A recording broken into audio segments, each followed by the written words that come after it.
¿Habrá sido buena inversión la loot box de primer bloque? Puta, igual va a salir de nuevo en marzo. ¿Qué tal si guardo unas lucas y me compro otra? Puta, igual estoy 0 pesos. Pero, puta, queda para marzo.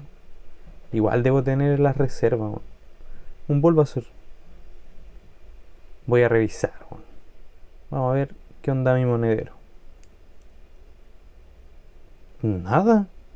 Seguro no me queda nada. Brutal.